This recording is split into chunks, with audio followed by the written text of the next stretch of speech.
Expand design, a roomy cabin, dual-tone interiors, 15 smart utility spaces, and a large boot space, all there to expand your life. Welcome to Easy Space.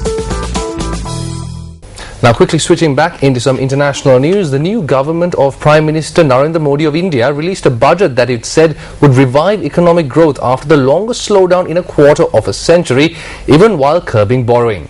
Now, Modi's government, in office for less than 2 months, said it would raise caps on foreign investment in the military and insurance sectors and initiate a tax overhaul to unify India's 29 states into a common market.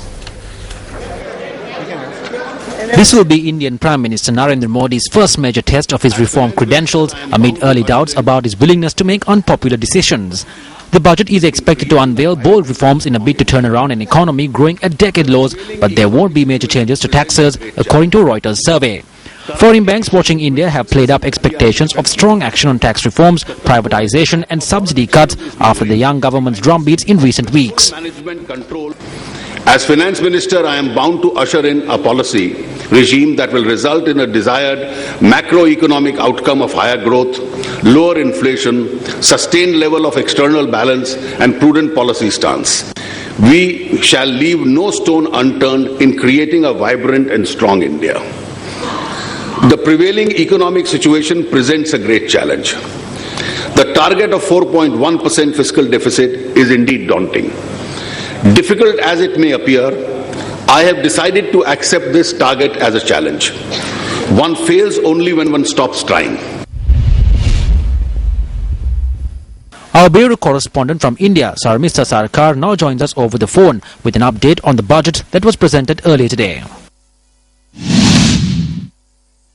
This was the first budget under the new Modi government.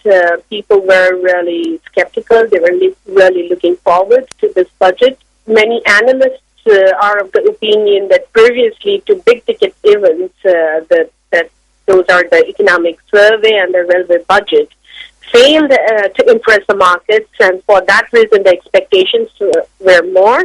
In this context, it should also be mentioned that the BSE Sensex has plunged 518 points so far in this week in the run-up to the budget, as of the data collected till 9th of July. So far, the budget is quite promising.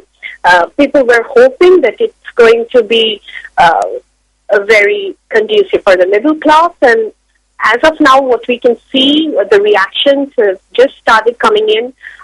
People are more or less happy. The general people are having a positive idea about this budget. So, Mr. Sarkar, India.